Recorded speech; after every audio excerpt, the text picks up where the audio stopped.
Você sabia, cara, que no Velho Testamento está cheio de crimes de guerras, cara, cometidos? E antes que você fale assim, não, naquela época o soldado podia pegar a espada e sair matando qualquer um. Você está muito enganado. Até mesmo naquela época existiam regras de guerra, onde o campo de batalha teria que ser combinado entre os dois generais das duas equipes, para que acontecesse a batalha ali num amanhecer bonito, onde as tropas, ambos os lados, ficassem ali paradas para começar a batalha, né? Tinha toda essa burocracia. Você não poderia, de maneira nenhuma, tá, pegar assim e falar assim, combinando de fazer uma batalha de manhã. Mas se a gente fosse de noite lá e pegasse todo mundo dormindo? Não podia fazer isso, tá? Se isso acontecesse, os outros povos, eles iam virar a cara pra você, tá? E isso você vê muito no Velho Testamento, Israel sendo odiado pelos outros povos por cometer crimes de guerra, tá? Um dos crimes de guerra que você vê um desses generais cometendo é o Josué. Josué, cara, é um covardão que tem uma história dele que tá em Josué 10, 12 ao 13 ali, tá? Onde ele diz pro Deus de Israel parar o sol e a lua no rosto dos inimigos dele. E o que Josué faz? Josué vai de manhã no acampamento do inimigo, pega todos os soldados dormindo. Você imagina só, pessoal, o seu exército, o seu exército tá dormindo, acabando de acordar para tomar o café da manhã, e contra você tá vindo um exército todo preparado já, com arma na mão, com aqueles coletes de guerra, capacete, tudo preparado já, e você não, seus amigos, seus aliados não. Você tá acabando de acordar, e imagina que você já escuta todo mundo morrendo, você acorda no desespero. A única coisa que eu acho que deu para aquele povo fazer é pegar sua espada e tentar se defender ali. Mas mesmo assim você ia estar na desvantagem, porque se você não colocou aqueles coletes, né, aquele capacete, ou seja, Josué cometeu um crime de guerra. Fora que o Deus de Israel estava ajudando ele, com o sol parado na cara, né, dos que estavam acabando de acordar, dificultando mais ainda os soldados ali, né, de se defender, de ter uma luta justa. Outras coisas você vê Josué fazendo, quando o inimigo, ele coloca soldados dentro de uma ruína, de uma cidade destruída. O inimigo não, eu tô falando o inimigo de Josué, né, para Josué, né. Talvez eles nem eram tão maus assim, mas eles estavam dentro de uma ruína. Josué mandou alguns soldados ir lá nessa ruína investigar, na cidade destruída lá.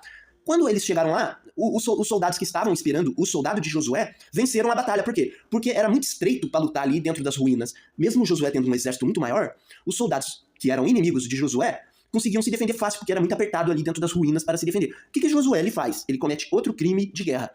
Ele esconde a maioria dos seus soldados atrás de um monte e coloca ali uma minoria ali fora. Aí ele fala assim pros soldados, vem lutar. Aí os caras que estavam tendo vantagem contra Josué, eles veem que Josué tem uma minoria ali, eles acham assim, pô, agora dá pra lutar contra Josué. Josué tem ali um número de soldado parecido conosco, agora estamos de igual para igual, dá pra sair aqui das ruínas e lutar contra Josué. O que Josué ele faz? Enquanto os soldados estão lutando ali de igual para igual, depois de saírem dessa ruína, Josué ele movimenta os soldados dele que estão escondidos atrás do monte e vem por trás desses soldados que estavam lutando de igual para igual. Quando os soldados eles olham para trás e veem que aquelas ruínas estão pegando fogo, eles entram em desespero. Por quê? Porque Josué estava sendo covarde. Tá, pessoal? Fora outras coisas que Josué fez, né, com a ajuda do Senhor, Deus de Israel, quando eles vão lutar contra Jericó, e as muralhas se partem, porque o Deus de Israel estava ajudando o povo de Israel, tá? E na história diz que o povo de Israel via uma coluna gigantesca de fogo, de sei lá do que, andando na frente deles, assim, da batalha. Então, provavelmente, o povo de Israel só vencia porque o Deus de Israel estava ajudando o povo de Israel e não os outros. Agora, imagina que o Deus de Israel, que eu acredito ser um anjo, imagina um anjo caído, que eu acredito ser caído, ajudando uns e não ajudando outros. Imagina aí como você ia conseguir lutar contra um anjo, né? Tem uma história, que eu vou tentar encontrar elas pra você que tá na Bíblia, tá, pessoal? Que tem um príncipe, cara, que ele ama uma israelita. Mas pro Deus de Israel, o povo de Israel não podia namorar os estrangeiros. Mas esse príncipe, ele fica insistindo que ele ama a israelense lá, a israelita. E o que acontece, pessoal? O povo de Israel fica tentando jogar como se o príncipe fosse estuprador. Aí o príncipe, cara, ele fala que ele ama essa mulher. Qualquer dia eu vou fazer um vídeo sobre isso daí, tá? Toda hora o príncipe tentando mostrar que ele ama ela. Em nenhum momento tem ela falando nada, tá, pessoal? Em nenhum momento você vai ver ela falando nada. Eu acho que até a história da Diná, tá? Vamos ver se é. É Gênesis 34? Sim, pessoal. Qualquer dia eu vou fazer um vídeo sobre Siquém, tá? Ele é um príncipe, olha só. Ele é um príncipe daquela terra lá, tomou-a e deitou-se com ela. Aí eles dizem, o povo de Israel dizem, e humilhou-a. Como se o príncipe, né, tá, precisasse, né, estuprar uma mulher, né? Vai vendo, o príncipe, né, qualquer mulher da própria cidade dele, talvez desejaria ele muito, né? Só pelo fato dele ser um príncipe. Mas isso aqui quem tá contando a história é o povo de Israel. Então eles falam que a Diná, que era uma israelita, foi humilhada por esse príncipe, tá? Agora vem cá. Aí o cara, mano, o príncipe, ele vive dizendo que ele ama essa Diná, ó. Aí quando Jacó ouviu que Diná, sua filha, fora violentada, isso aqui quem tá dizendo é o povo de Israel, tá? Estavam aos seus filhos no campo com o gado, calou-se Jacó até que viesse. Aí, veja o que Jacó vai fazer, tá, gente? Aí o príncipe, qualquer dia eu vou fazer um vídeo melhor sobre isso, tá? Ele disse a Siquém, ao pai dela e aos irmãos dela: ache eu graça em vossos olhos e darei o que me disserdes para ficar com a moça. E eles falam que ele estuprou a moça, né? Só que ele tá falando que ele ama a moça e ele faz qualquer coisa pela moça, tá? Mas o povo de Israel tá tentando jogar um crime nas costas dele. Aí o príncipe, ele fala assim: aumentai muito sobre mim o dote e a dádiva e darei o que me disserdes, dai-me somente a moça por mulher.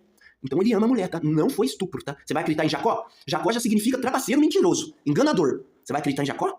Então responderam aos filhos de Jacó e a Siquém, seu pai, enganosamente, e falaram: porquanto havia violentado Diná, sua irmã. Aí eles falam que ele violentou, tá, pessoal? Eles estão falando que o príncipe precisaria fazer isso, um príncipe, tá?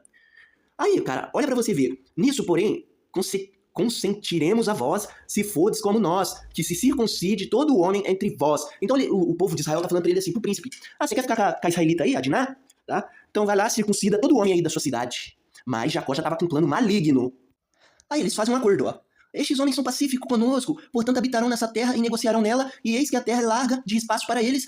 Tomaremos nós as suas filhas por mulheres e lhe daremos as nossas filhas. Então eles estão fazendo um acordo aqui. E os homens têm que ser circuncidados. Mas vamos ver se Jacó ele cumpre a palavra de homem dele. Aí o príncipe falou assim: ó, homens da cidade, nós fizemos um acordo aqui, eu amo a israelita, né? Mesmo eles falando que eu estuprei elas, ele sendo um príncipe, né? Que não precisaria nunca fazer isso sendo um príncipe, né? Qualquer mulher ia cair nos encantos dele, né? E aconteceu que, ao terceiro dia, quando estavam com a mais violenta dor, os homens lá do príncipe e o príncipe, que se circuncidou, os dois filhos de Jacó, Simeão e Levi, irmãos de Diná, tomaram cada um a sua espada, entraram afoitamente escondido na cidade e mataram todos os homens. Então esse é o povo de Israel, gente, covarde e não tem palavra de homem, e ainda acusaram o príncipe de ser violentador de mulher.